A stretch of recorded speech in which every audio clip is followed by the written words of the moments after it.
আমাদের এক ভাই আল্লাহ তাআলা যিনি বাংলাদেশকে ভালোবাসতেন, আল্লাহ তাআলা রাজপথে দেশের জন্য আল্লাহ সদা সর্বদা সোচ্চার থাকতেন। শরীফ উসমানবাদী, শরীফ উসমান হাদি ভাইকে, তার কবরকে আল্লাহ জান্নাতের বাগান বানায় দেন, আল্লাহ তার গুনাহগুলো মাফ করে দেন। শরীফ উসমান হাদির মতো আল্লাহ বাংলার প্রতিটা ঘরে ঘরে হাদির মতো সন্তান আল্লাহ কবুল করে নেন। আল্লাহ তাআলা মেহেরবানি করে মালিক খলিফার দায়িত্ব নিলেন হযরত আবু বকর। কে নেতা যদি ভালো হয় তার কর্মীও ভালো হয়, কথা কয় না? নেতা যদি ভালো হয় তার আশেপাশের মানুষরাও ভালো হয়। নেতা যদি নামাজ পড়ে তার কর্মীরাও নামাজ পড়ে, কথা কয় না? নেতা যদি নামাজ পড়ে তার কর্মীরাও নামাজ পড়ে। আমার নবী রহমাতুল লিল আলামিন তার সবচেয়ে কাছের সহযোগী, কাছের কর্মী ছিলেন কে? সাইয়েদনা আবু বকর রাদিয়াল্লাহু তাআলা আনহু। কেমন ছিলেন আবু বকর? আল্লাহ নবীর ওফাতের পরে খলিফার দায়িত্বে চলে আসলেন আবু বকর। তিনি এবার মদিনার প্রেসিডেন্ট। হযরত আবু বকর দায়িত্ব নেওয়ার পরে তিনি পুরা রাজ্য ঘুরে ঘুরে দেখলেন কোথায় অভাবী মানুষ আছে, কোথায় এতিম মানুষ আছে, কোথায় মদিনার মাটিতে না খেয়ে কোন মানুষগুলো ঘুমায়। তাদেরকে হযরত আবু বকর খুঁজে খুঁজে বের করলেন। এদের মধ্য থেকে হযরত আবু বকর একদিন ফজরের নামাজ পড়ে মসজিদে নববী থেকে বের হয়ে গেলেন, মরুভূমির মধ্যে চলে যান। প্রতিদিন হযরত আবু বকর ফজরের নামাজ পড়ে মসজিদে নববী থেকে মরুভূমির মধ্যে চলে যান। ফজরের পরে আবু বকর কারো সাথে কথা বলে না। প্রতিদিন খলিফা আবু বকর ফজরের নামাজ পড়া রুটিন মাফিক সে মরুভূমিতে চলে যান, কারো সাথে কথা বলে না। এই বিষয়টা সাহাবারা খুব খেয়াল করলেন যে আমাদের খলিফা আবু বকর প্রতিদিন ফজরের পরে কোথায় যান, এই বিষয়টা আমাদেরকে জানতে হবে। হযরত ওমরের কাছে যায় বললেন, ওমর শুনছেন আমাদের খলিফা প্রতিদিন ফজরের নামাজ পড়া মসজিদে নববী থেকে মরুভূমির মধ্যে চলে যান, কারোর সাথে কোনো কথা বলে না। হযরত ওমর বললেন, ঠিক আছে, এই বিষয়টা আমি উদ্ঘাটন করব। আমাদের খলিফা আবু বকর প্রতিদিন ফজরের নামাজ পড়া মরুভূমির মধ্যে কোথায় যায়, অনেক সময় সেখানে অপেক্ষা করে আবার ফিরে আসে, এই বিষয়টা আমরা বের করব। হযরত ওমর বলেন, আমি একদিন ফজরের নামাজ পড়ে আবু বকর যখন মসজিদ থেকে বের হলেন, আমিও তার পিছনে পিছনে বের হলাম। আবু বকর আমাকে দেখলেন না, আমি দূর থেকে তাকে অবজারভেশন করছি, দূর থেকে আমি তাকে ফলো করছি, খেয়াল করছি, দেখি আবু বকর কোথায় যান। হযরত ওমর বলে, আমি দেখলাম আবু বকর মরুভূমির মধ্যে দিয়া হাঁটতে হাঁটতে হাঁটতে হাঁটতে মরুভূমির মধ্যে একটা ভাঙ্গা ঘর, একটা কুঠুরির মধ্যে আবু বকর ঢুকে যান। সেখানে 1-1.5 ঘন্টা অপেক্ষা করেন আবু বকর। হযরত ওমর বলে, আমি যে সেই ঘরের একটা দরজার পাশে নিজেকে আড়াল করে রাখলাম, লুকিয়ে রাখলাম, যাতে আবু বকর আমাকে না দেখে। আবু বকর যখন ঘর থেকে বের হলেন 1-1.5 ঘন্টা পরে, আমি দরজার এক জায়গায় যে এমন ভাবে আড়াল করলাম, আবু বকর আমাকে আর দেখতে পেলেন না। তিনি ঘর থেকে বের হইয়া মসজিদে নববীর দিকে আসতেছেন। আমি আবু বকর যখন ঘর থেকে বের হয়ে গেলেন, আমি আস্তে করে ওই ভাঙ্গা ঘরের মধ্যে ঢুকে গেলাম, এটা বোঝার জন্য যে আবু বকর প্রতিদিন এই ঘরের মধ্যে আইসা কি করে এটা আমার জানার আগ্রহ। হযরত ওমর বলে, আমি ওই ভাঙ্গা ঘরের মধ্যে ঢুকে দেখলাম ওই ঘরের মধ্যে একজন অন্ধ মহিলা বাস করে। সুবহানাল্লাহ বলেন। ওই ঘরের মধ্যে একজন অন্ধ মহিলা বাস করে। মহিলা হাঁটতে পারে না, চলতে পারে না, বয়সের ভারে মহিলা দুর্বল হয়ে গেছে, হাঁটা চলার সক্ষমতাটুকুন তার নাই, দ্বিতীয়ত সে চোখেও দেখে না। হযরত ওমর ওই মহিলাকে যা জিজ্ঞেস করলেন, ও অন্ধ মহিলা, বলো প্রতিদিন তোমার ঘরে একজন লোক আসে, সে কি করে? আমি দেখি প্রতিদিন তোমার ঘরে একজন লোক আসে ফজরের পরে। এই লোক এসে তোমার ঘরে কি করে? অন্ধ মহিলা বলে, বাবা রে, আমার ঘরে প্রতিদিন একজন লোক আসে, তবে কে আসে সেটা তো আমি দেখি না, কারণ আমি তো চোখে দেখি না। ওই লোকের পরিচয় আমি জানি না, ওই লোকের চেহারাও আমি দেখি না, দেখতে পারি না, আমি তো অন্ধ। ওই লোক কোত্থেকে আসে সেটাও আমি জানি না, কোথায় যায় সেটাও জানি না, কি তার পরিচয় সেটাও আমি জানি না, কোন বংশের। সীমান্তের ওই পার থেকে, দিল্লি থেকে কত নতুন নতুন গান বাংলাদেশে ভাইরাল হয়। ওই গানগুলো মানুষ একবার, দুইবার, তিনবার, 1 মাস, 2 মাস, 3 মাস, 6 মাস, 1 বছর পরে ওই গানগুলো আর মানুষ শুনতে চায় না। ঠিক কিনা বলেন? যত ঢোল তবলা মিউজিক দিয়ে গানগুলো গাওয়া হোক না কেন, যত সুন্দর কণ্ঠ দিয়া শিল্পীরা সেই গানগুলো গাক না কেন, ওই গানগুলো এক সময় এক্সপায়ার ডেট হয়ে যায়, মানুষ ওই গানগুলো শুনতে চায় না।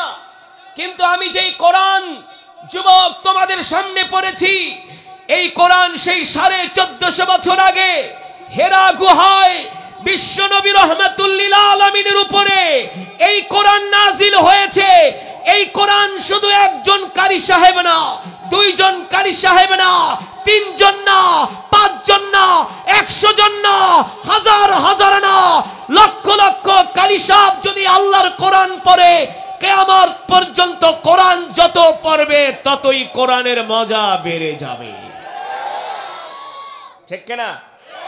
এটা হলো কোরআনের মুজিজা, এটা হলো কোরআনের মুজিজা।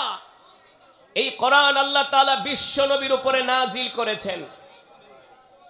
এই কোরআন বিশ্ব নবীর উপরে নাজিল করে আল্লাহ তাআলা কোরআনুল কারীমের মধ্যে বলছেন, ইন্না আনজালনা ইলাইকা যিকরা লিতুবাইয়িনা লিন-নাস। নবী হে আমার, আমি আল্লাহ আপনার উপর যেই কোরআন নাজিল করেছি, এই কোরআন নিয়ে আপনি ঘরে বসে থাকবেন না। এই কোরআন দিয়ে মক্কার মানুষদেরকে দাওয়াত দেন, আবু জেহেল, আবু লাহাব, উতবা, সাইবাদেরকে দাওয়াত দেন, তাদের সামনে কোরআনের কথাগুলো তুলে ধরেন। আল্লাহর নবী বিশ্ব নবী রাহমাতুল লিল আলামিন মক্কার কাফেরদেরকে কোরআন দিয়া দাওয়াত দিলেন। এক পর্যায়ে মক্কার কাফেররা এই কোরআনের দাওয়াতকে অস্বীকার করলো। আল্লাহর নবী তাদেরকে 1 বছর না, 2 বছর নয়, আল্লাহর নবী তাদেরকে কোরআন দিয়া 10 বছর দাওয়াত দিয়েছেন। কত বছর? 10 বছরের উপরে দাওয়াত দিয়েছেন। এক পর্যায়ে যখন তারা কোরআনের দাওয়াতকে অস্বীকার করলেন, তখন আল্লাহ তাআলা নবীকে ডাক দিয়া বললেন, নবী, তাদের সাথে আর নরম ভাষা নয়। 10 বছর নরম ভাষা ব্যবহার করছেন, এবার গরম হন। আমি আল্লাহ কোরআন কেন আপনার উপরে নাজিল করেছি, এই কোরআন নাজিল হওয়ার কারণ কি, কোন উদ্দেশ্যে কোরআন নাজিল করলাম? এই কোরআন নাজিল করার কারণ হলো আলা লাহুল খালকু ওয়াল আমর, তাবারাকাল্লাহু রাব্বুল আলামিন। মক্কার মানুষদের সামনে, মক্কার কাফেরদের সামনে বুক উঁচু করে ঘোষণা করে দেন, এ মক্কার কাফেররা, আবু জেহেল, আবু লাহাব, শুনে রাখো, আজ থেকে আমি আল্লাহর পয়গম্বর বিশ্বনবী রাহমাতুল লিল আলামিন ঘোষণা করছি, আলা লাহুল খালকু ওয়াল আমর, তাবারাকাল্লাহু রাব্বুল আলামিন। এ মক্কার কাফেররা শুনে রাখো, আমি ঘোষণা করতেছি, আজ থেকে মক্কার জমিনে সৃষ্টি যার, আইন চলবে তার।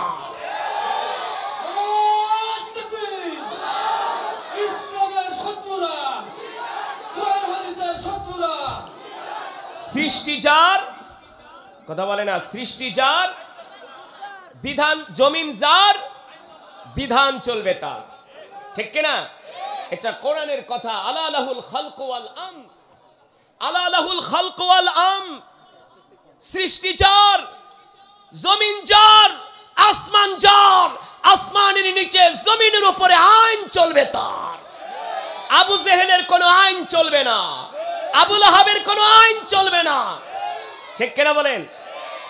এই কথা যখন আল্লাহর নবী বললেন, আবু জেহেলদের মুখ কালো হয়ে গেল, আবু লাহাবদের মুখ কালো হয়ে গেল। বলল, মোহাম্মদ, আমরা রাত 3টা বাজে তোমার কোরআন শোনার জন্য বাইতুল্লাহ যাই, আর তুমি বলতেছো এতদিন এই কথা বলো নাই, 10 বছরও বলো নাই, এখন বলতেছো আবু জেহেলের আইন চলবে না, আবু লাহাবের কথা চলবে না, এখন বলতেছো তুমি তোমার ওই রবের কথা দিয়া মক্কাকে পরিচালনা করবা। মোহাম্মদ, আমরা এই কথা মানতে পারি না। আল্লাহ নবী বললেন, আবু জেহেল, মানতে পারো বা না পারো, আবু লাহাব মানতে পারো বা না পারো, এটা তোমাদের ব্যাপার। আমার রবের ঘোষণা, জমিন যার, সৃষ্টি যার, হুকুম চলবে তার। ঠিক না মুসলমান? এই যে আমি আপনাদের সামনে কোরআনুল কারীম তেলাওয়াত করছি, কেমন লেগেছে? জোরে বলেন। এই কোরআন আল্লাহ তাআলার কালাম। এই কোরআন যদি কিয়ামত পর্যন্ত তেলাওয়াত করা হয়, এই কোরআনের তেলাওয়াত যত করবে ততই কোরআনের মজা বেড়ে যাবে। ঠিক কিনা বলেন? ততই কোরআনের মজা বেড়ে যাবে। তাহলে আল্লাহ এই কোরআন কেন নাজিল করলেন, এটা আমাদের মুসলমানদের জানার দরকার আছে কি আছে না? এ যুবক ভাইয়েরা, তেজগাঁও অঞ্চলের যুবক বন্ধুরা, আমি কারি আসাদ তোমাদেরকে আজকে বলে গেলাম, যেই কথাগুলো বলবো এগুলা তোমরা আজও পর্যন্ত শোনো নাই। তোমরা মনে করছো আল্লাহ কোরআন নাজিল করছে শুধু খতম পড়ার লেগা। হ্যাঁ, বাপ মরে যাবে 40 দিন পরে 10 জন ইমাম দাওয়াত দিয়া 10টা গরু জবাই করে জনমের মতো বিরিয়ানি খাইবা, খিচুড়ি খাইবা, এ কারণে আল্লাহ কোরআন নাজিল করছে? কোরআন কি আল্লাহ তাবিজ লেখার জন্য নাজিল করছে? জোরে বলুন। কোরআন কি আল্লাহ পানি পড়া দেওয়ার জন্য নাজিল করছে? বছরে 1 দিন 2 দিন কোরআন তেলাওয়াত শুনবা, ওয়াজ মাহফিল শুনবা, মনে করেছো কি বন্ধু কোরআনের হক আদায় হয়ে গেছে? এত সোজা? যুবক, কুল্লুকুম রাঈন ওয়া কুল্লুকুম মাসউলুন আন রাঈয়াতিহি। এ যুবক, তুমি যেই দল করো না কেন, যেই মতাদর্শ তুমি লালন করো না কেন, তুমি যেই নেতার পিছনে ঘোরো না কেন, আল্লাহর কসম করে বলি, তুমি যদি মুসলমান হয়ে থাকো, কাল হাসরের ময়দানে আল্লাহর আদালতে প্রত্যেকটা যুবককে ধরে ধরে জিজ্ঞেস করা হবে, বল আমি আল্লাহ তোকে দুনিয়াতে পাঠাইছিলাম একটা উদ্দেশ্য করে। তুমি অনেক টাকার মালিক হবা, শিল্পপতি হবা, সিআইপি হবা, ভিআইপি হবা, ভিভিআইপি হবা, ডাক্তার হবা, ইঞ্জিনিয়ার হবা, নেতা হবা। এই জন্য আমি তোমাকে দুনিয়াতে পাঠাই নাই, আমি আল্লাহ দুনিয়াতে পাঠিয়েছিলাম আমার কোরআনের জন্য। তুমি কি করেছো? রাসূলের হাদিস। আমার দেশের যুবকরা মনে করে কোরআন পড়া শুধু হুজুরগো কাম, ইসলামের দাওয়াত দেওয়া শুধু হুজুরদের কাজ। হুজুররা কি ইসলাম কি আল্লাহ থেকে লিজ আনছে নাকি? হ্যাঁ, হুজুরকে কেন দায়িত্ব হবে ইসলাম প্রচার করা, দ্বীন প্রচার করা, কোরআন মানা শুধু হুজুরদের দায়িত্ব না।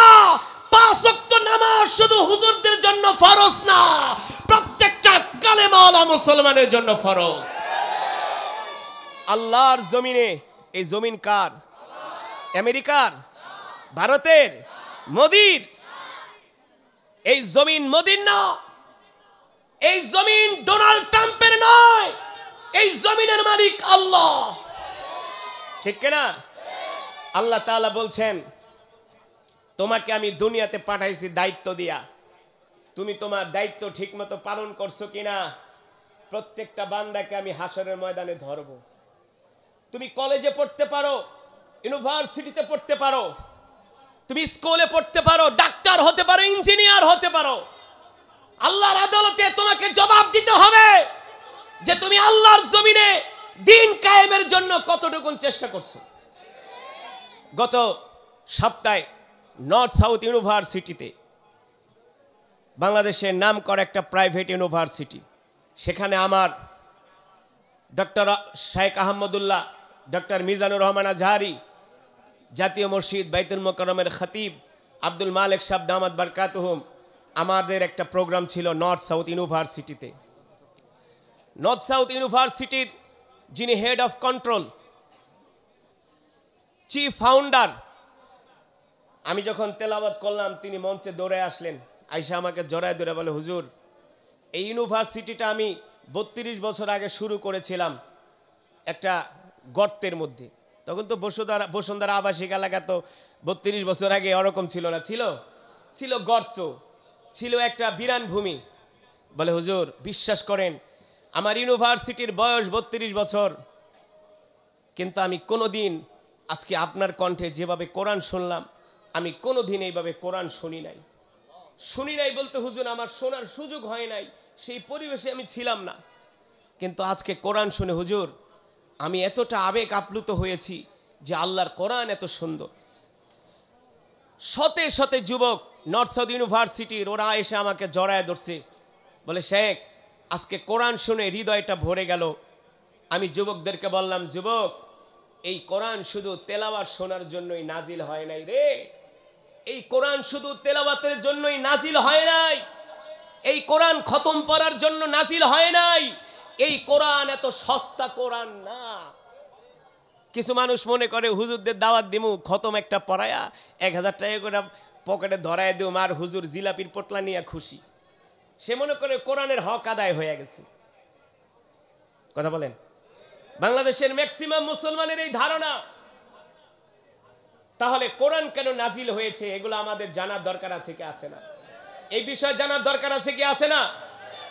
তাহলে কি আপনারা কিছু 10-20 মিনিট আলোচনা শুনতে চান? ধৈর্য ধরে শুনবেন, একজনও ওঠাউঠি করা যাবে না।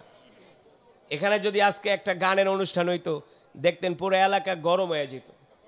হ্যাঁ, এটা 2-4 প্যান্ডেল না আরো 10 প্যান্ডেলের জায়গা লাগতো। সুতরাং যতক্ষণ বয়ান চলবে অল্প 20 মিনিট বয়ান চলবে, 20 মিনিট পরে মোনাজাত হয়ে যাবে ইনশাআল্লাহ। কেউ ওঠাউঠি করবে না, জমে জমে বসে আমরা কোরআনের কিছু কথা শুনবো ইনশাআল্লাহ।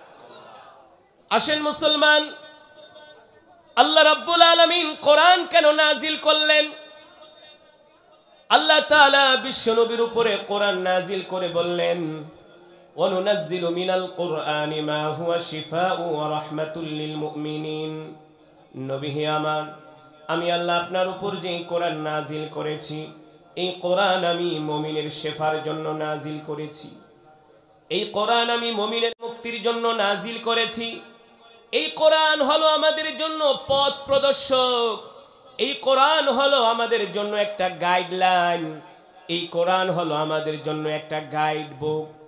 অথচ আজকে আমরা মুসলমানরা সেই কোরআন পড়ি না, সেই কোরআন বুঝি না, সেই কোরআন বোঝার জন্য চেষ্টা করি না।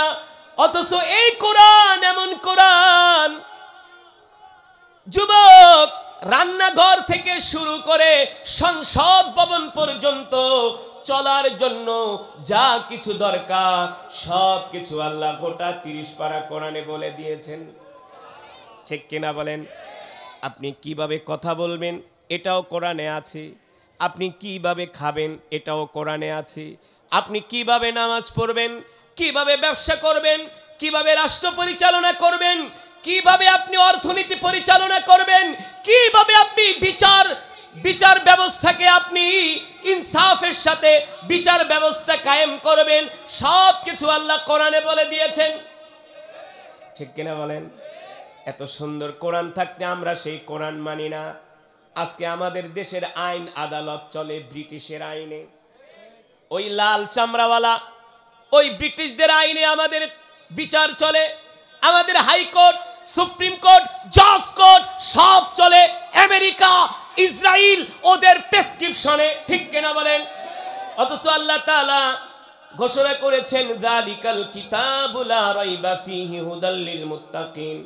আমি আল্লাহ তোমাদের যেই কোরআন দিয়েছি এই কোরআনের মধ্যে কোনো সন্দেহ নাই, সন্দেহেরও অবকাশ নাই। আল্লাহু আকবার।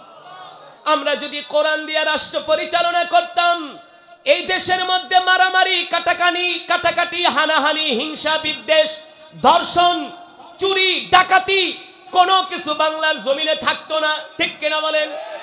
আজকে আমরা কোরআনের আইন, কোরআন দিয়ে রাষ্ট্র পরিচালনা না করার কারণে আমাদের সমাজের ভিতরে অপরাধ এমন ভয়াবহ আকার ধারণ করছে, একটার পর একটা অপরাধ সংগঠিত হয়, তার বিচার হয় না, তার একমাত্র কারণ হলো বর্তমানে বিচার টাকা দিয়া কেনা যায়। যার টাকা আছে আইন আদালত তার হাতের মুঠোয়, ঠিক কিনা বলেন? কিন্তু কোরআন দিয়া রাষ্ট্র পরিচালনা করলে সেখানে অর্থ দিয়া কখনো বিচারককে কেনা যেত না। যারা রাষ্ট্র পরিচালনা করতেন তারা আল্লাহকে ভয় করতেন, তারা মনে মনে ভাবতেন আজকে যদি আমি অর্থের বিনিময়ে একটা মার্ডার কেসের মামলাকে আমি যদি খালাস দিয়া দেই, দুনিয়ার মানুষ আমার কোনো কিছু করতে পারুক না পারুক, কাল হাসরের ময়দানে আল্লাহর আদালতে জবাব দিতে হবে। আল্লাহ নবী বিশ্ব নবী কেমন করে কোরআন দিয়ে রাষ্ট্র পরিচালনা করছেন? আল্লাহ নবী যখন মদিনার প্রেসিডেন্ট, এ যুবক, তোমার নবী শুধু নবী না, তিনি কিন্তু মদিনার প্রেসিডেন্টও ছিলেন, ঠিক কিনা বলেন? তিনি এমন নবী, ওয়ামা আরসালনাকা ইল্লা রাহমাতাল লিল আলামিন, কুল কায়নাতের নবী, তামাম পৃথিবীর জন্য রহমত।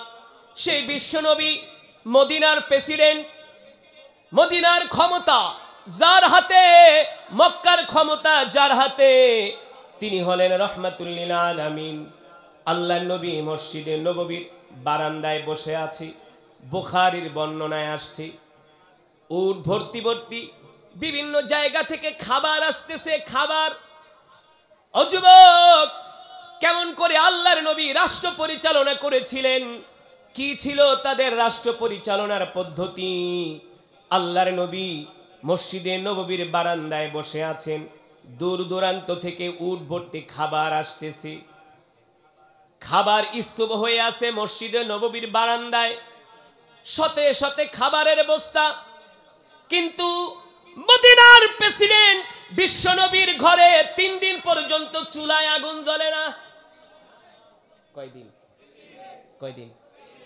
আপনারা শুনছেন জো বাইডেন 3 দিন পর্যন্ত না খায়া ছিল, ট্রাম্প মোদি না খায়া ছিল। বাংলাদেশে যারা ইতিপূর্বে রাষ্ট্র পরিচালনা করছেন তারা অনেক দিন না খায়া ছিল, তারাও প্রেসিডেন্ট, আমার নবীও ছিলেন প্রেসিডেন্ট। 3 দিন পর্যন্ত আল্লাহর নবীর ঘরের চুলায় আগুন জ্বলে না, অথচ গুদামের মধ্যে খাবারের অভাব নাই। হযরত হাসান হোসেন না খেয়ে আছে, হযরত আলী পর্যন্ত না খেয়ে আছে, হযরত ফাতেমা না খেয়ে আছে। ছোট হাসান হোসেন দেখছেন নানা জানের সামনে খাবারের বস্তা, ছোট মানুষ দৌড়ায় গেছে মার কাছে, মা দেখছি নানা জান খাবারের বস্তা নিয়ে বসে আছি, আমাদের ঘরে তো 3 দিন চুলায় আগুন জ্বলে না, তুমি যে একটু নানা জানকে বলো আমাদেরকে যাতে 1 কেজি আটা দেয়, কয়েকটা রুটি যদি আমাদেরকে বানায় দাও, আমরা 2 ভাই হাসান হোসেন খাইতাম। ছোট মানুষ 3 দিন পর্যন্ত কিছু খায় না, ক্ষুধার যন্ত্রণায় হাসান হোসেন হাঁটতে পারে না, হাঁটা ধরলে পড়ে যায়, মাথা ঘুরিয়ে পড়ে যায়। এই অবস্থা, এত দুর্বল হয়ে গেছে, কোনো মাই পারে না, কোনো মায়ের সামনে সন্তান ক্ষুধার জন্য কষ্ট পাক, এটা পৃথিবীর কোনো মা বাবা সইতে পারে? মা বাবা সইতে পারে না। হযরত হাসান হোসেন বলে, মা যাও না, নানা জান তো মদিনার প্রেসিডেন্ট, নানা জানি তো মদিনার সব, তিনি খাবারের বস্তা নিয়ে বসে আছেন, আমাদের জন্য কিছু খাবার তুমি চেয়ে নিয়ে আসো। এই কথা শোনার পরে হযরত ফাতেমা বাড়ি থেকে বের হইয়া মসজিদে নববীতে আসছেন।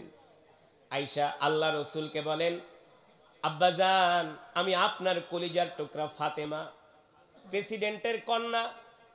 কার কন্যা? জোরে বলেন না। প্রেসিডেন্টের কন্যা হযরত ফাতেমা, বেহেশতের সরদারিনী, সুবহানাল্লাহ বলেন, খাতুনে জান্নাত, বেহেশতের সরদারিনী হযরত ফাতেমাতুজ জহরা রাদিয়াল্লাহু তাআলা আনহা। আল্লাহু আকবার। হযরত ফাতেমা হবেন বেহেশতের নারীদের সরদার, আর হযরত হাসান হোসেন হবে বেহেশতের যুবকদের সরদার। সুবহানাল্লাহ বলবেন না?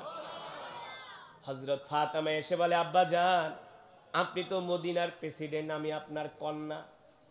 আব্বা জান, আপনার কাছে একটা ছোট্ট দরখাস্ত নিয়ে আসছি, ফিরিয়ে দিয়েন না, ফিরিয়ে দিবেন না।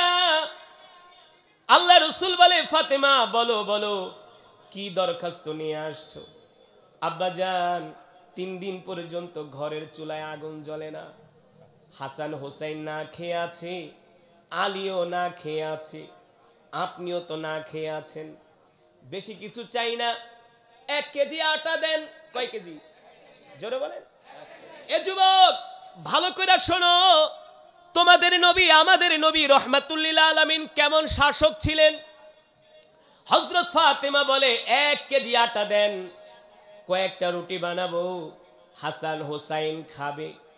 আব্বা যা, আমার স্বামী আলী না খেতে খেতে, আলী এখন আর হাইটে মসজিদেও যেতে পারে না, আলী কাঁপিয়ে কাঁপিয়ে পড়ে যায়। আলীও খাবে, আমিও খাবো, আপনিও খাবেন।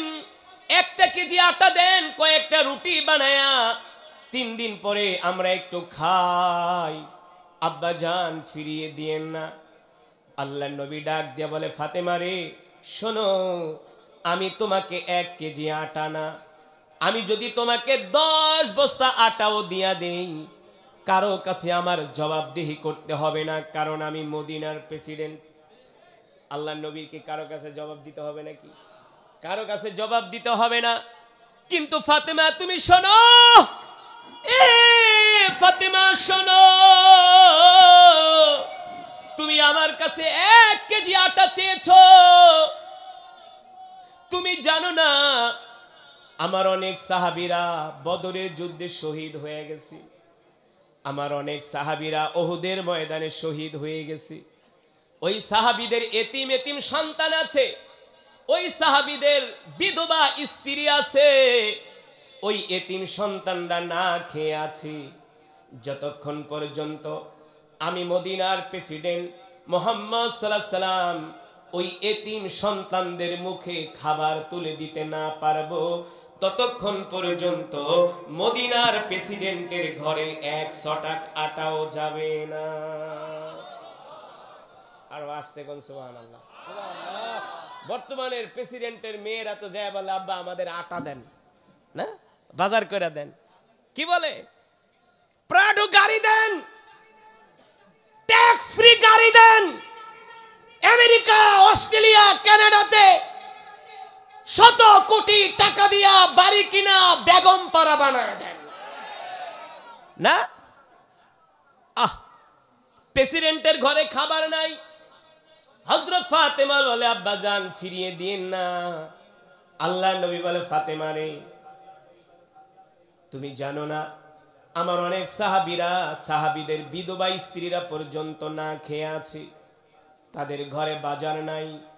যতক্ষণ পর্যন্ত আমি ওই বিধবা স্ত্রীদের ঘরে বাজার পৌঁছে দিতে না পারবো, ততদিন পর্যন্ত নবী মুহাম্মদ সাল্লাল্লাহু আলাইহি সাল্লামের ঘরে 1 ছটাক আটাও যাবে না। হযরত ফাতেমা এই কথা শুনা একটু মন খারাপ করছি। আল্লাহ নবী ডাক দিয়া বলে, ফাতেমা শোনো, তোমাকে কি আমি এর চেয়ে আরো ভালো জিনিস দিব নাকি? যেমন নবী তেমন তার কন্যা। হযরত ফাতেমা একটা মুস্কি হাসি দিয়া বলে, আব্বা জান বলেন বলেন। বলে, শোনো, আমি তোমাকে 3টা তাসবিহ শিখায় দেই, এই 3টা তাসবিহ পড়তে পড়তে তুমি বাড়িতে চলে যাও। দুনিয়ার খাবারের চেয়ে আল্লাহ জান্নাতে তোমার জন্য উত্তম খাবারের ব্যবস্থা করবি। আল্লাহ রাসূল বলে, তুমি সুবহানাল্লাহ, আলহামদুলিল্লাহ, লা ইলাহা ইল্লাল্লাহু আল্লাহু আকবার ওয়ালিল্লাহিল হামদ। ফাতেমা এই 3টা তাসবিহ পড়তে বাড়িতে চলে যাও, আল্লাহ তোমাকে এর চেয়ে জান্নাতে উত্তম খাবারের ব্যবস্থা করবে। আমরা হইলে কি বলতাম? আপনারে বাপ বইলা পরিচয় দিব না। হ্যাঁ, আপনি প্রেসিডেন্ট, আপনি চাইলে তো বাংলাদেশের অর্ধেক দিয়া দিতে পারেন, মনে হয় আর বাবার দাদার কেলা সম্পত্তি। বর্তমানে যারা পৃথিবী রাষ্ট্র পরিচালনা করছেন, সব রাষ্ট্রপ্রধানরা রাষ্ট্রের সম্পদগুলো বাপ দাদার তালুকদারি মনে করে। অথচ আল্লাহ রসুলের পরে আবার খলিফার দায়িত্ব নিলেন হযরত আবু বকর। কে? নেতা যদি ভালো হয় তার কর্মীও ভালো হয়। কথা কয় না? নেতা যদি ভালো হয় তার আশেপাশের মানুষরাও ভালো হয়। নেতা যদি নামাজ পড়ে তার কর্মীরাও নামাজ পড়ে। কথা কয় না? নেতা যদি নামাজ পড়ে তার কর্মীরাও নামাজ পড়ে। আমার নবী রহমাতুল লিল আলামিন তার সবচেয়ে কাছের সহযোগী, কাছের কর্মী ছিলেন কে? সাইয়েদনা আবু বকর রাদিয়াল্লাহু তাআলা আনহু। কেমন ছিলেন আবু বকর? আল্লাহ নবীর ওফাতের পরে খলিফার দায়িত্বে চলে আসলেন আবু বকর। তিনি এবার মদিনার প্রেসিডেন্ট। হযরত আবু বকর দায়িত্ব নেওয়ার পরে তিনি পুরা রাজ্য ঘুরে ঘুরে দেখলেন কোথায় অভাবী মানুষ আছে, কোথায় এতিম মানুষ আছে, কোথায় মদিনার মাটিতে না খেয়ে কোন মানুষগুলো ঘুমায়। তাদেরকে হযরত আবু বকর খুঁজে খুঁজে বের করলেন। এদের মধ্য থেকে হযরত আবু বকর একদিন ফজরের নামাজ পড়ে মসজিদে নববী থেকে বের হয়ে গেলেন, মরুভূমির মধ্যে চলে যান। প্রতিদিন হযরত আবু বকর ফজরের নামাজ পড়ে মসজিদে নববী থেকে মরুভূমির মধ্যে চলে যান। ফজরের পরে আবু বকর কারো সাথে কথা বলে না। প্রতিদিন খলিফা আবু বকর ফজরের নামাজ পড়া রুটিন মাফিক সে মরুভূমিতে চলে যান, কারোর সাথে কথা বলে না। এই বিষয়টা সাহাবারা খুব খেয়াল করলেন যে আমাদের খলিফা আবু বকর প্রতিদিন ফজরের পরে কোথায় যান, এই বিষয়টা আমাদেরকে জানতে হবে। হযরত ওমরের কাছে যায় বললেন, ওমর শুনছেন আমাদের খলিফা প্রতিদিন ফজরের নামাজ পড়া মসজিদে নববী থেকে মরুভূমির মধ্যে চলে যান, কারোর সাথে কোনো কথা বলে না। হযরত ওমর বললেন, ঠিক আছে, এই বিষয়টা আমি উদ্ঘাটন করব। আমাদের খলিফা আবু বকর প্রতিদিন ফজরের নামাজ পড়া মরুভূমির মধ্যে কোথায় যায়, অনেক সময় সেখানে অপেক্ষা করে আবার ফিরে আসে, এই বিষয়টা আমরা বের করব। হযরত ওমর বলেন, আমি একদিন ফজরের নামাজ পড়ে আবু বকর যখন মসজিদ থেকে বের হলেন, আমিও তার পিছনে পিছনে বের হলাম। আবু বকর আমাকে দেখলেন না, আমি দূর থেকে তাকে অবজারভেশন করছি, দূর থেকে আমি তাকে ফলো করছি, খেয়াল করছি, দেখি আবু বকর কোথায় যান। হযরত ওমর বলে, আমি দেখলাম আবু বকর মরুভূমির মধ্যে দিয়ে হাঁটতে হাঁটতে হাঁটতে হাঁটতে মরুভূমির মধ্যে একটা ভাঙ্গা ঘর, একটা কুঠুরির মধ্যে আবু বকর ঢুকে যান। সেখানে 1-1.5 ঘন্টা অপেক্ষা করেন আবু বকর। হযরত ওমর বলে, আমি যে সেই ঘরের একটা দরজার পাশে নিজেকে আড়াল করে রাখলাম, লুকিয়ে রাখলাম, যাতে আবু বকর আমাকে না দেখে। আবু বকর যখন ঘর থেকে বের হলেন 1-1.5 ঘন্টা পরে, আমি দরজার এক জায়গায় যে এমন ভাবে আড়াল করলাম, আবু বকর আমাকে আর দেখতে পেলেন না। তিনি ঘর থেকে বের হইয়া মসজিদে নববীর দিকে আসতেছেন। আমি আবু বকর যখন ঘর থেকে বের হয়ে গেলেন, আমি আস্তে করে ওই ভাঙ্গা ঘরের মধ্যে ঢুকে গেলাম, এটা বোঝার জন্য যে আবু বকর প্রতিদিন এই ঘরের মধ্যে আইসা কি করে, কি করে, এটা আমার জানার আগ্রহ। হযরত ওমর বলে, আমি ওই ভাঙ্গা ঘরের মধ্যে ঢুকে দেখলাম ওই ঘরের মধ্যে একজন অন্ধ মহিলা বাস করে। সুবহানাল্লাহ বলেন। ওই ঘরের মধ্যে একজন অন্ধ মহিলা বাস করে। মহিলা হাঁটতে পারে না, চলতে পারে না, বয়সের ভারে মহিলা দুর্বল হয়ে গেছে, হাঁটা চলার সক্ষমতাটুকুন তার নাই। দ্বিতীয়ত সে চোখেও দেখে না। হযরত ওমর ওই মহিলাকে যা জিজ্ঞেস করলেন, ও অন্ধ মহিলা, বলো প্রতিদিন তোমার ঘরে একজন লোক আসে, সে এসে কি করে? আমি দেখি প্রতিদিন তোমার ঘরে একজন লোক আসে, ফজরের পরে এই লোক এসে তোমার ঘরে কি করে? অন্ধ মহিলা বলে, বাবারে, আমার ঘরে প্রতিদিন একজন লোক আসে, তবে কে আসে সেটা তো আমি দেখি না, কারণ আমি তো চোখে দেখি না। ওই লোকের পরিচয় আমি জানি না, ওই লোকের চেহারাও আমি দেখি না, দেখতে পারি না, আমি তো অন্ধ। ওই লোক কোত্থেকে আসে সেটাও আমি জানি না, কোথায় যায় সেটাও জানি না, কি তার পরিচয় সেটাও আমি জানি না, কোন বংশের। আবু বকর বলেন, তাহলে বলো ওই লোকটা প্রতিদিন তোমার ঘরে আইসা কি করে?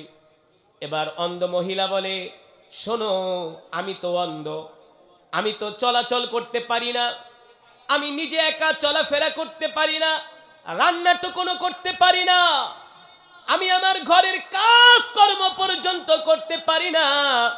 আমার ঘরে যেই লোক ফজরের পরে আসে, ওই লোক এসে তিনি আমার পরিধেয় বস্ত্রগুলো নিজের হাত দিয়ে ধুয়ে দেয়। তিনি কে? আবু বকর কে? প্রেসিডেন্ট। আবু বকর প্রেসিডেন্ট। যুবক, এ যুবক শোনো, আবু বকর খলিফা, মদিনার প্রেসিডেন্ট। অন্ধ মহিলা বলে, আমি তো তার পরিচয় জানি না, তাকে দেখিও না, তবে ওই লোক প্রতিদিন আমার বাড়িতে আইসা তিনি আমাকে জিজ্ঞেস করে, অন্ধ, তোমার পরিধেয় বস্ত্রগুলো আমাকে দাও, যেগুলো ময়লাযুক্ত কাপড় আমাকে দাও। আমি আমার কাপড়গুলো তার কাছে দিই, সে তার নিজের হাত দিয়ে আমার কাপড়গুলো ধুয়ে দেয়। তারপরে জিজ্ঞেস করে, বৃদ্ধ, তোমার আর কি প্রয়োজন আছে? আমি বলি, আমার প্রয়োজন তুমি আমার থালা বাটিগুলো ধুয়ে দাও। ওই লোক তার নিজ হাত দিয়া থালা বাটিগুলো ধুয়ে দেয়। তারপরে জিজ্ঞেস করে, অন্ধ, এবার বল আমি তোমার কি খেদমত করতে পারি? বলে, তুমি আমার ঘরটা ঝাড়ু দিয়া দাও। সুবহানাল্লাহ। তারপরে জিজ্ঞেস করে, অন্ধ, বলো তোমার আর কি কাজ বাকি আছে? অন্ধ বলে, আমি তো ক্ষুধার্ত। এই কথা শোনার পরে ওই লোক প্রতিদিন নিজের হাত দিয়া রুটি বানায়া তার নিজ হাত দিয়ে আমাকে খাওয়ায় দেয়। শুধু একদিন না, 2 দিন না, 3 দিন না, মাসের পর মাস, বছরের পর বছর। সুবহানাল্লাহ বলেন। এই কথা শোনার পরে হযরত ওমর ওই বৃদ্ধা মহিলার পাশে হাঁটু গেড়ে বসে আকাশের দিকে হাত উঠায়া হযরত ওমর আবু বকরের জন্য দোয়া করতেছি আর বলে, আল্লাহ, আপনি আবু বকরের উপরে রহম করেন। এত ভালো একজন শাসক আমাদেরকে দিয়েছেন, এত ভালো একজন খলিফা আমাদেরকে দিয়েছেন আল্লাহ, যিনি এই অন্ধকে যেভাবে খেদমত করতেছেন, আল্লাহ, মনে হয় না আবু বকরের মতো আমরা মানুষের এইভাবে সেবা করতে পারবো। সুবহানাল্লাহ। এই কথা বলার পরে হযরত ওমর বলে, বৃদ্ধ, তুমি কি জানোনি তোমার ঘরে কে আসে? বলে, আমি তো জানি না, আমি তো তার পরিচয় জানি না, তাকে দেখিও না, আমার তো চোখ নাই, আমি তো অন্ধ। হযরত আবু বকর, হযরত ওমর বলে, বৃদ্ধ, তোমার ঘরে যিনি আসেন তিনি দুনিয়ার সাধারণ কেউ নন, তিনি হলেন মদিনার প্রেসিডেন্ট, আল্লাহ রসুলের সবচেয়ে কাছের সহযোগী হযরত আবু বকর। হযরত আবু বকর মদিনার খলিফা, সে আয়েশা নিজের হাত দিয়া তোমার কাপড় ধুইয়া দেয়, তোমার থালা বাসন ধুইয়া দেয়, তোমার রুটি বানায় নিজের হাত দিয়া খাওয়ায় দেয়। এই কথা শোনার পরে অন্ধর চোখ দিয়া ঝরঝর করে পানি পড়তেছে। অন্ধ কান্না কইরা বলে, আল্লাহ, যেই খলিফা আমার এত খেদমত করে, ওই খলিফার উপরে আপনি রহম করেন। কিছুদিন পরে হযরত আবু বকর সিদ্দিক রাদিয়াল্লাহু তাআলা আনহু শহীদ হয়ে যায়। কি হয়ে যায়? শহীদ হয়ে যায়, দুনিয়ার জমিন ছেড়ে চলে যায়। এখন খলিফা কে? খলিফা ওমর রাদিয়াল্লাহু তাআলা আনহু, তার কাঁধে খেলাফতের দায়িত্ব, তার কাঁধে খেলাফতের দায়িত্ব। হযরত ওমর মনে রাখছে, ওই যে আবু বকর অন্ধের সেবা করতেন, এখন আবু বকর তো শহীদ হয়ে গেছে, খলিফা তো এখন ওমর, তো অন্ধ তো আর মরে নাই। অন্ধ মরেছে? অন্ধ তো বেঁচে আছে। হযরত ওমর মনে মনে ভাইবা রাখছেন, তার মেমোরিতে আছে যে যেমন কইরা আবু বকর অন্ধের খেদমত করছে, আবু বকরের পরে এখন সেই অন্ধের খেদমত করার দায়িত্ব ওমরের ঘাড়ে এসে পড়েছে, ঠিক না? এবার ঠিক হযরত আবু বকরের মতো হযরত ওমর প্রতিদিন ফজরের নামাজ পড়ে সেও চলে যায় মরুভূমিতে। কোথায় যায়? মরুভূমিতে যায়। আরে কথার উত্তর দিন মিয়া, মাইকের আওয়াজ এমনি ভালো না, এত পচা মাইক বেটা। এত পচা মাইক দিয়ে ওয়াজ করা যায়? হ্যাঁ, মাইক লইছে ঠাস ঠাস করে, মনে হয় যে পাতিল পিটাইতেছে, আওয়াজে কোনো মজা নাই, কোনো শ্রুতি মধুরতা নাই। যেটা বললাম, হযরত ওমর মেমোরিতে রেখেছেন, আবু বকর শহীদ হয়ে গেছে, খলিফার দায়িত্বে আমি যেভাবে করে আবু বকর খেদমত করছেন, আমার তো এখন অন্ধের সেইভাবে খেদমত করতে হবে। এবার হযরত ওমরও প্রতিদিন ফজরের নামাজ পড়ে মরুভূমিতে চলে যান, যে ওই অন্ধ মহিলার নিজের হাত দিয়া কাপড় ধুয়ে দেয়, ঘর মুছে দেয়, থালাবাটি পরিষ্কার করে দেয়, নিজের হাত দিয়া রুটি বানিয়ে হযরত ওমর ওই অন্ধ মহিলাকে খাইয়ে দেয়। এভাবে করে তার খেদমত চলতেছে, খেদমত চলতেছে। কিন্তু অন্ধ মহিলা তো আর জানে না আবু বকর জানে, কারণ সে তো অন্ধ, সে তো আর চোখে দেখে না, আর সে তো মরুভূমির একটা ঘরে বাস করে, তাকে তো আইসা কেউ খবরও দেয় না যে আবু বকর নাই। তো হযরত ওমর প্রতিদিন এইভাবে খেদমত করতেছে অন্ধ মহিলা। একদিন অন্ধ মহিলা হঠাৎ করে হযরত ওমরকে ডাক দিছে, এই এদিকে আসেন, আপনার সাথে আমার কথা আছে। হযরত ওমর বলে, কি কথা? বলে, আমার মনে হয় আগে যেই ব্যক্তি আমার সেবা করতেন আপনি মনে হয় সেই ব্যক্তি না। আগে আমার যেই ব্যক্তি সেবা করতেন আপনি মনে হয় সেই ব্যক্তি না। হযরত ওমর অবাক হয়ে গেলেন, হযরত ওমর চমকে উঠলেন, চমকে তিনি বিস্ময় প্রকাশ করে বললেন, অন্ধ, আপনি তো চোখে দেখেন না, আপনি বুঝলেন কিভাবে যে আমি সেই ব্যক্তি না? অন্ধ মহিলা বলে, আমি বুঝেছি একটা কারণে। কোন কারণে? বলে, শোনেন, আগে যিনি এসে আমার খেদমত করতেন তিনি নিজের হাত দিয়া কাপড় ধুয়ে দিতেন, ঘর পরিষ্কার করে দিতেন, থালাবাটিগুলো ধুয়ে দিতেন, রুটি বানিয়ে আমাকে খাইয়ে দিতেন, আপনিও সেগুলো করছেন, কিন্তু আপনার ভিতরে একটা কমতি আছে, আপনার ভিতরে খেদমতের একটা কমতি আছে, সার্ভিসের একটা কমতি আছে। আপনি তার মতো 100% সার্ভিস দিতে পারেন নাই, 99% দিছেন, 1% বাকি আছে। হযরত ওমর বললেন, কিভাবে বুঝলেন যে আমি সেই লোক না, আমি অন্য লোক? বলে, হ্যাঁ, তার খেদমত ছিল 100%, আপনার খেদমতে আমি একটু ত্রুটি পেয়েছি। হযরত ওমর বলে, কি ত্রুটি পেয়েছেন বলেন? বলে, ত্রুটি হলো তিনি আমাকে সব কাজগুলো শুধু কইরা দিতেন না, রুটি শুধু খাওয়ায় দিতেন না, তিনি আমাকে প্রতিদিন খেজুর খাইয়ে দিতেন। আমাকে যে খেজুরটা খাওয়াতেন তিনি সেই খেজুরের বিচিটা আলাদা করে খেজুরের গোস্তটা আমার মুখে দিয়া দিতেন, কিন্তু আপনি বিচি সহ আমার মুখে দেন। সুবহানাল্লাহ বলেন। আপনি বিচি সহ আমার মুখে খেজুর দেন, এতে করে আমি বুঝলাম আপনি আগের সেই লোক না, আপনি সেকেন্ড পারসন, ফার্স্ট পারসন না। আপনার সেবার ভিতরে একটু কেমন যেন ত্রুটি পেলাম।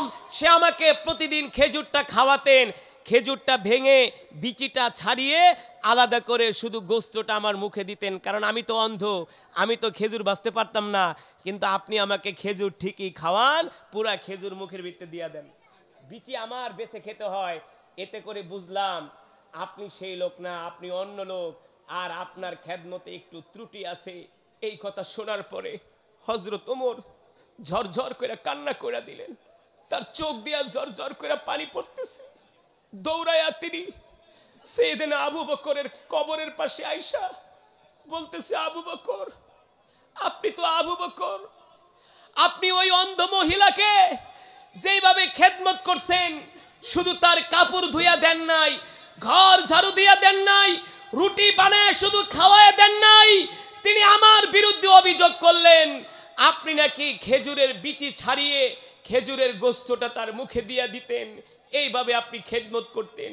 কিন্তু আমি তো বৃদ্ধার মুখে খেজুরের বিচি সহ আমি তার মুখে খেজুর দিয়ে দিয়েছি, আমার তার কাছে আমার এই খেদমত টুটুকুন ত্রুটিযুক্ত হয়েছে। আবু বকর, আপনি তো অন্য অন্য শাসকদের কাঁধে অনেক বড় কঠিন দায়িত্ব দিয়ে গেলেন আবু বকর, আপনার মতো করে আমরা কিভাবে এই দায়িত্ব পালন করব, এই কথা বলে হযরত ওমর সাইয়েদনা আবু বকরের কবরের পাশে দাঁড়ায়া, মাকবারার পাশে দাঁড়ায়া কান্না করতেছেন আর বলেন, আল্লাহ আপনি আবু বকরের উপরে রাজি খুশি হয়ে যান, আল্লাহু আকবার। এই হলো মুসলমানদের প্রেসিডেন্ট হযরত ওমর, হযরত আবু বকর সিদ্দিক রাদিয়াল্লাহু তাআলা। শুধু ওমরের এখানেই শেষ নয়, হযরত ওমর যখন মদিনার খলিফা, অর্ধজাহানের বাদশাহ, অর্ধজাহানের বাদশাহ, এই খলিফা নিজের মাথায় উটের আটার বস্তা নিজের মাথায় বহন করে রাত্রবেলা ঘুরা ঘুরা ক্ষুধার্তদের ঘরে আটার বস্তা পৌঁছায়া দিতেন। ঠিক কিনা বলেন? এই গল্পগুলো, সাহাবীদের এই ইতিহাসগুলো, সাহাবীরা কিভাবে রাষ্ট্র পরিচালনা করছেন, হযরত ওমর, হযরত আবু বকর, এই ঘটনাগুলো আমাদেরকে বাংলাদেশের টক শোর মধ্যে আমাদেরকে শোনানো হয় না, এগুলো নিয়ে আলোচনা করে না। তারা আলোচনা করে মহাত্মা গান্ধীর জীবনী নিয়ে, তারা আলোচনা করে নেলসন ম্যান্ডেলার জীবনী নিয়ে। তারা জানে সাইয়েদনা আবু বকর, ওমর, তারা যেইভাবে রাষ্ট্র পরিচালনা করেছেন, এগুলো যদি আলোচনা করা হয় তাহলে তাদের চুরি বাটপারি বন্ধ হয়ে যাবে, চাল চুরি, কম্বল চুরি, তেল চুরি বন্ধ হয়ে যাবে, মহাসড়কের আলকাতরা তারা বিক্রি করে খেতে পারবে না, জনগণকে রডের বদলে বাঁশ দিতে পারবে না। এই কারণে তারা সাহাবীদের জীবনী টকশোর মধ্যে আলোচনা করতে চায় না।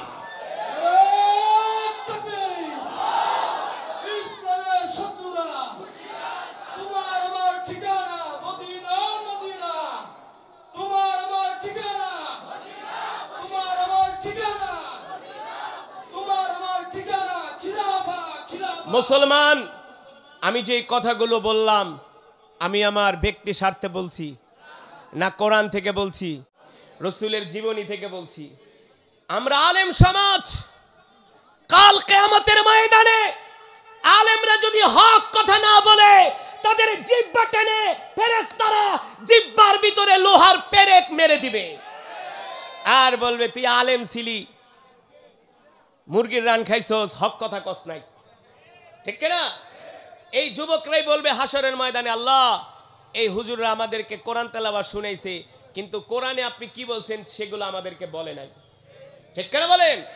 এই কারণে বলে গেলাম, যুবক, আল্লাহর কোরআন দিয়ে রাষ্ট্র পরিচালনা করতে হবে, সাহাবীদের আদর্শ দিয়ে রাষ্ট্র পরিচালনা করতে হবে, তাহলে দেশের মধ্যে চুরি, দুর্নীতি, খুন খারাপি, রাহাজানি থাকবে না। বর্তমানে ঢাকার শহরে যে ছিনতাই, চাঁদাবাজি বাড়ছে, ঠিক কিনা বলেন? মানুষ অতিষ্ঠ। আমরা যে ওয়াজ করতে যাই, ওয়াজ করে রাত্রেবেলা আসবো, আতঙ্কে থাকি কোন সময় ডাকাইতে ধরে। আমার গাড়ি 4 বার ডাকাইতে ধরছে। কয়বার? আমার গাড়িতে 4 বার ডাকাইতে ধরছে। ধরে হুজুর আমগো কপাল ভালো, শুধু আপনারই পাই। হুজুর যা পাইছেন আমাদেরকে দিয়া দেন, আপনাগো টাকা হালাল, আপনাদের টাকা হালাল। আমার পাশে যিনি বসে আছেন, আমার শ্রদ্ধেয় মহব্বতের বড় ভাই জনি ভাই, আল্লাহ তাআলা তাকে দুনিয়াতে অনেক সম্মান দিয়েছেন, অনেক ইজ্জত দিয়েছেন। তিনি, তার সবচেয়ে বড় গুণ, সে কোরআনকে ভালোবাসে, আলেমদেরকে ভালোবাসে। তার এক ভাই নামাজরত অবস্থায় তিনি ইন্তেকাল করছে। নামাজরত অবস্থায় আমি তার গ্রামের বাড়িতে কয়েকবার গিয়েছি মাহফিলে।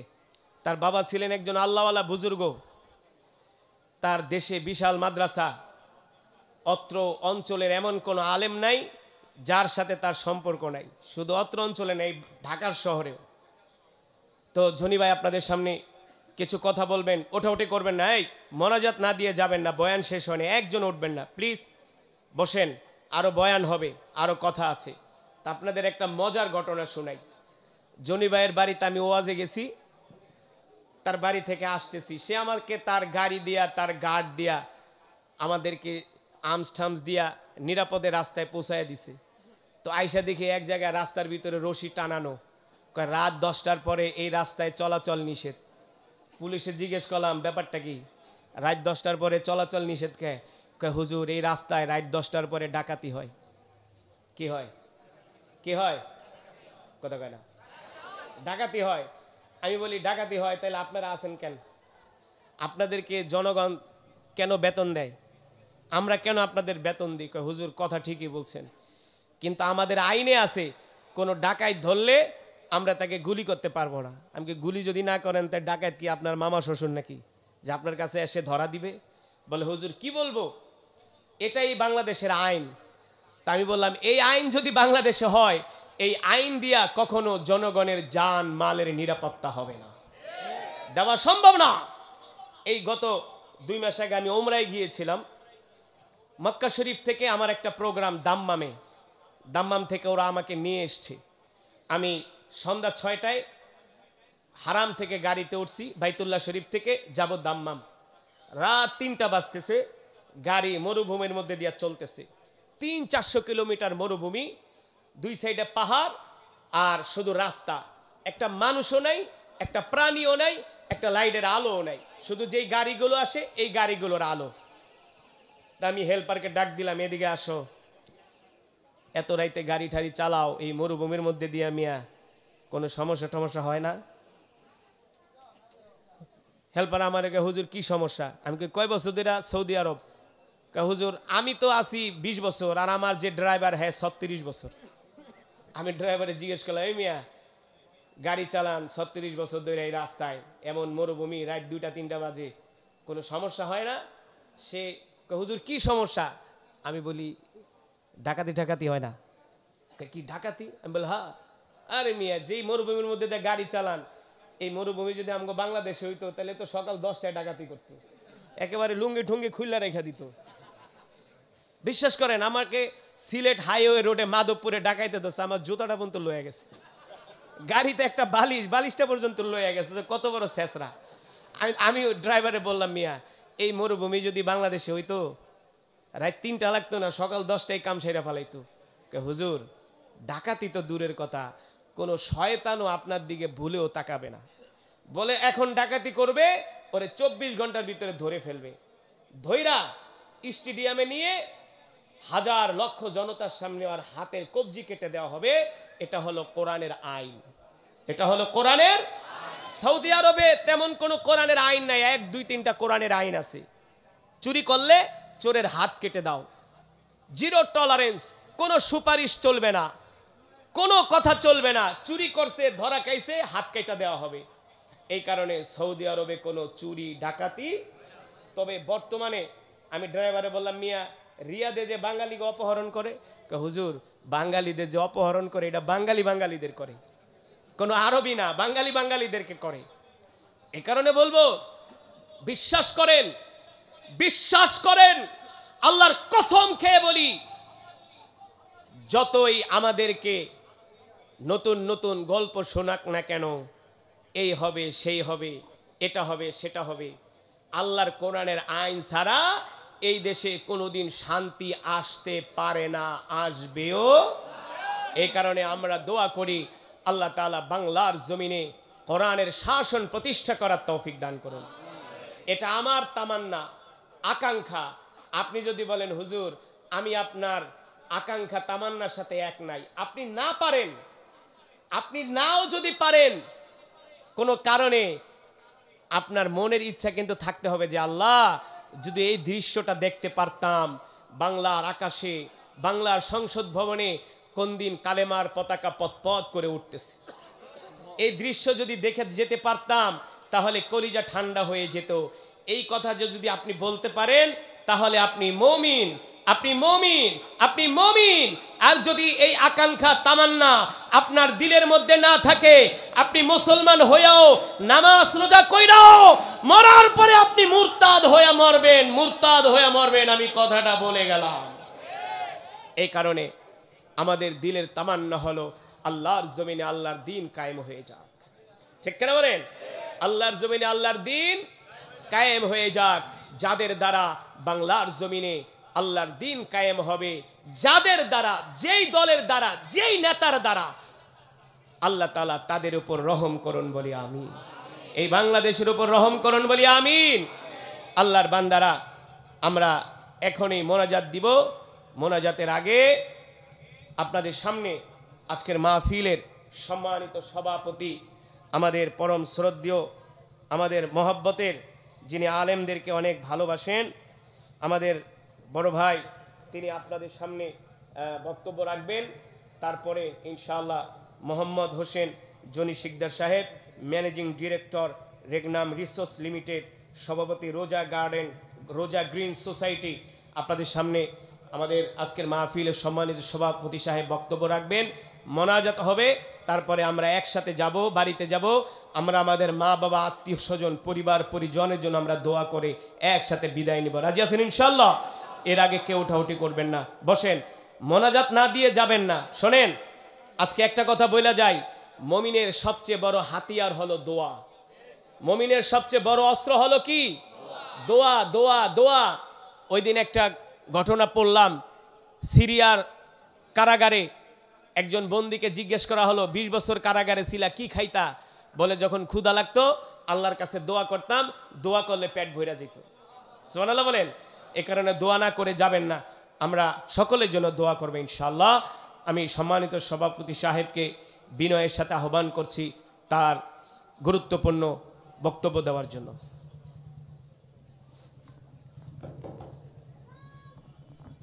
বিসমিল্লাহির রহমানির রহিম। গরম পানি নাই? আপনারা সবাই কেমন আছেন?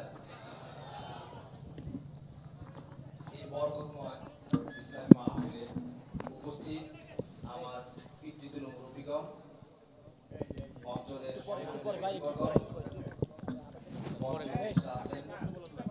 সম্মানিত ব্যক্তিবর্গ এবং আমার অত্যন্ত প্রাণপ্রিয় আমার মানুষ, আসসালামু আলাইকুম। মোহাম্মদ ভাই একটু পরে। আলহামদুলিল্লাহ, এই বরকতময় মাহফিলে উপস্থিত থাকার জন্য আল্লাহর দরবারে অশেষ কৃতজ্ঞতা প্রকাশ করছি।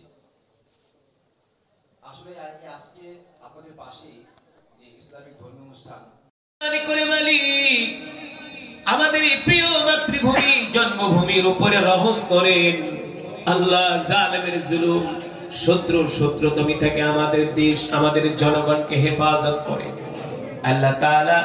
বাংলার জমিনে কোরআনের রাজ কায়েম করার তৌফিক দিয়ে দেন।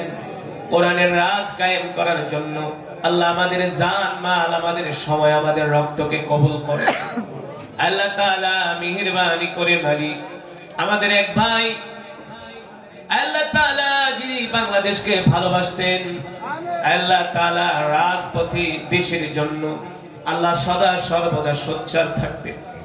শরীফ উসমান হাদি ভাইকে, তার কবরকে আল্লাহ জান্নাতের বাগান বানায় দেন, আল্লাহ তার গুনাহগুলো মাফ করে দেন। শরীফ উসমান হাদির মতো আল্লাহ বাংলার প্রতিটা ঘরে ঘরে হাদির মতো সন্তান আল্লাহ কবুল করে নেন আল্লাহ তাআলা। মেহেরবানি করে মালিক অনেক মা বোনেরা আমাদের সাথে হাত উঠিয়েছেন, মা বোনদেরকে মাফ করে দেন আল্লাহ তাআলা। আজকের এই মাহফিলে প্রধান অতিথি, সভাপতি, সেক্রেটারি, আমন্ত্রিত অতিথি, আপনার পেয়ারা বান্দারা যারা আপনার হাবিবের ঘরে দান করছে, সকলের দানকে কবুল করে নেন আল্লাহ তাআলা। সকলের দানকে কবুল করে নেন, আপনার হাবিবের ঘরের খাদেম হওয়ার তৌফিক দিয়ে দেন মালিক গো। আপনার কাছে ফরিয়াদ, মৃত্যু তো দিবে, এই মৃত্যুটা আমাদেরকে জিহাদের ময়দানে দিয়ে, মদিনার মাটিতে মৃত্যু দিয়ে, রমাদান মাসে রোজা অবস্থায়, শুক্রবারে জুমার দিনে মৃত্যু দিয়ে, কোরআন তেলাওয়াত অবস্থায় মৃত্যু দিয়ে আল্লাহ তাআলা সিজদা অবস্থায় মৃত্যু দিয়ে, নাফরমান বেঈমান বানায়া কবরে ডাক দিয়েন না, জান্নাতি বানায়া কবরে ডাক দিয়ে, জান্নাতি বানায়া কবরে ডাক। আল্লাহ তাআলা আমাদের মধ্য থেকে আমরা যারা অসুস্থ সুস্থতা দান করে দেন, পরিপূর্ণ শেফায়ে আজেলা কামেলা দায়মা নসিব করে দেন আল্লাহ তাআলা। আপনি আমাদের ব্যবসা বাণিজ্যের ভিতরে বরকত দিয়ে দেন, চাকরির ভিতরে প্রমোশন দিয়ে দেন আল্লাহ তাআলা। আমার প্রতিটা যুবক ভাইদের জন্য আল্লাহ আপনি হালাল রিজিকের ব্যবস্থা করে দেন। যেই যুবক ভাইদের চাকরি নাই, চাকরির ব্যবস্থা করে দেন। যারা ব্যবসা করে বরকত দিয়ে দেন, যারা ঋণগ্রস্ত ঋণ পরিশোধ করার তৌফিক দিয়ে দেন। বাংলার প্রত্যেকটা যুবককে আল্লাহ দ্বীনের জন্য ইসলামের সৈনিক হিসাবে কবুল করে নেন। রব্বানা আতিনা ফিদ দুনিয়া হাসানা ওয়া ফিল আখিরাতি হাসানাতাও ওয়া কিনা আযাবান নার। সুবহানা রাব্বিকা রাব্বিল ইজ্জাতি আম্মা ইয়াসিফুন ওয়া সালামুন আলাল মুরসালিন والحمد لله رب العالمين।